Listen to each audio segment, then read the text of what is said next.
क्या आपको भी लगता है कि अमीर बनने के लिए अमेरिका या दुबई जाना जरूरी है? अगर हां, तो आप अपनी जिंदगी की सबसे बड़ी भूल कर रहे हैं।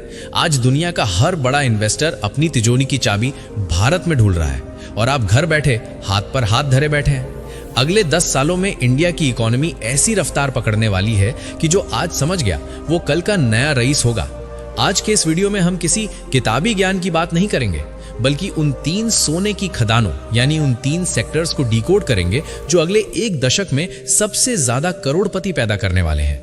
हम जानेंगे कि क्यों दुनिया भर की कंपनियां चीन छोड़कर भारत भाग रही हैं, कैसे एक आम आदमी बिना करोड़ों रुपए लगाए इस ग्रोथ का हिस्सा बन सकता है, और सबसे जरूरी वो एक छुपा हुआ सेक्टर जो आपकी सोच से भी तेज पैसा बनाएगा।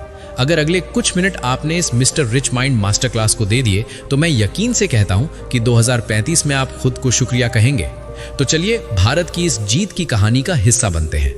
शुरुआत करते हैं एक ऐसी चीज से जिसके बिना आज आपकी सुबह नहीं होती और रात नहीं कटती, वो है बिजली, लेकिन एक नए अवतार में। इसे मैं कहता हूं ग्रीन रेवोल्यूशन 2.0।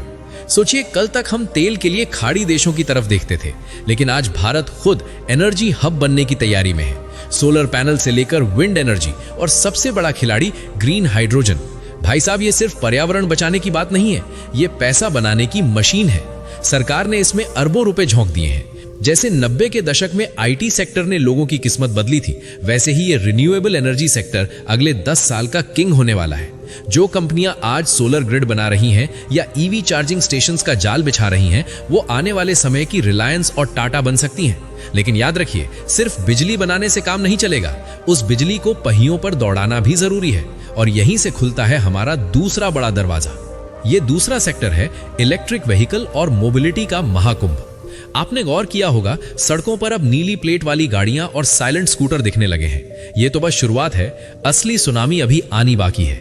अगले 10 सालों में भारत की सड़कों पर डीजल और पेट्रोल की आवाज कम और बैटरी की पावर ज्यादा दिखेगी। लेकिन मजे की बात सुनिए, आपको सिर्फ कार बनाने वाली कंपनी में पैसा नहीं लगाना है। असली पैसा तो उन साइलेंट पार्टनर्स के पास है जो बैटरी बना रहे हैं, जो लिथियम की माइनिंग कर रहे हैं और जो सॉफ्टवेयर इन खिलाड़ियों को चला रहा है। भाई साहब, ये पूरा इकोसिस्टम एक ऐसी ग्रोथ स्टोरी लिख रहा है जो हमारे देश के मिडिल क्लास की जेब भर देगी। और जैसे जैसे लोगों के पास पैसा आएगा, उनकी लाइफस्टाइल बदलेगी, और लाइफस्टाइल बदलते ही एंट्री होती है उस सेक्टर की जो भारत की रग रग में बसा है, लेकिन अब वो डिजिटल हो चुका है। इसे मैं कहता हूं फिनटेक और डिजिटल इंडिया की अगली लहर। याद है वो दौर जब बैंक की लाइन में लगना पड़ता था? आज गली के नुक्कड़ पर गोलगप्पे वाला भी क्यूआर कोड लेकर खड़ा है। भारत आज डिजिटल ट्रांजैक्शन में दुनिया का नंबर 1 देश है। लेकिन असली वेल्थ यहां नहीं है कि आप पेमेंट कैसे कर रहे हैं। असली वेल्थ वहां है जहां करोड़ों भारतीय पहली बार स्टॉक मार्केट, म्यूचुअल फंड्स और इंश्योरेंस से जुड़ रहे हैं। अभी तो सिर्फ 5-7% भारतीय मार्केट में है। सोचिए, जब ये आंकड़ा 20% या 30% पहुंचेगा तो पैसा कहां जाएगा?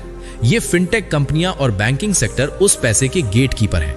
जैसे जैसे गांव-गांव तक इंटरनेट पहुंच रहा है, वैसे वैसे निवेश करने वालों की बाढ़ आ रही है। लेकिन इस डिजिटल चमक दमक के पीछे एक बहुत बड़ा फिजिकल बदलाव भी हो रहा है, जिसे हम अक्सर नजरअंदाज कर देते हैं। यह बदलाव है इंफ्रास्ट्रक्चर और मैन्युफैक्चरिंग का पुनर्जन्म। मेक इन इंडिया अब सिर्फ एक नारा नहीं रहा, बल्कि जमीन पर उतर चुका है। आप देख रहे होंगे कि कैसे एक्सप्रेसवे का जाल बिछ रहा है, नए एयरपोर्ट्स बन रहे हैं, और जो सामान कल तक मेड इन चाइना होता था, आज उस पर मेड इन इंडिया लिखा है। आईफोन से लेकर खिलौनों तक सब अब भारत में बन रहे हैं।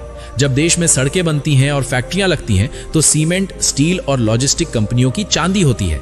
ये वो ईंट पत्थर वाला बिजनेस है जो कभी पुराना नहीं होता, और भारत की इस ग्रोथ स्टोरी की रीढ़ की हड्डी है।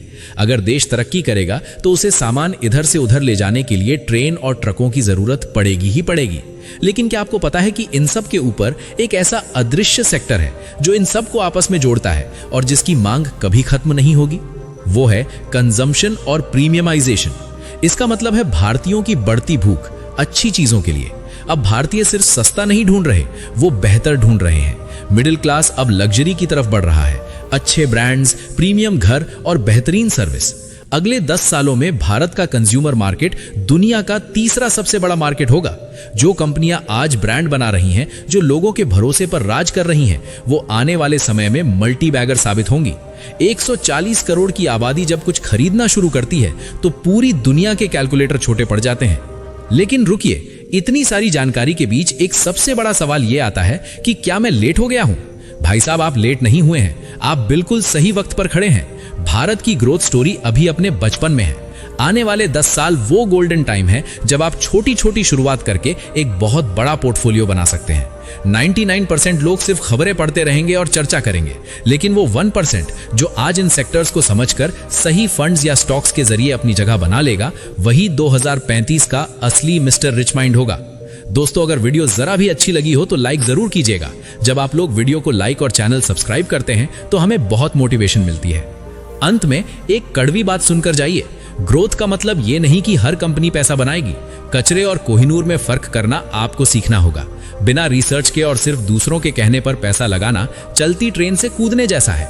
इसीलिए अपने कान और आंखें खुली रखिए। भारत बदल रहा है, रफ्तार तेज है और मौके आपके सामने बिखरे पड़े हैं। तो क्या आप तैयार हैं भारत की सुपर फास्ट ट्रेन में सवार होने के लिए, या आप फिर से वही कहेंगे कि काश मैंने 10 साल पहले शुरू कर दिया होता? याद रखिए, इतिहास गवाह है कि जो देश की तरक्की पर भरोसा करता है, तरक्की उसका हाथ कभी नहीं छोड़ती। अगर आपको ये एनालिसिस पसंद आया हो तो अपने उस दोस्त के साथ इसे जरूर शेयर कीजिए जो आज भी सोचता है कि भारत में कुछ नहीं रखा। और हाँ, अगर आपका कोई सवाल हो या कोई बात पूछनी हो तो आप कमेंट कीजिए, मैं हर कमेंट का जवाब देता हूँ। वीडियो को लाइक करके चैनल सब्सक्राइब कर दीजिए। मिलते हैं अगली वीडियो में फिर एक दमदार मोटिवेशन के साथ। धन्यवाद।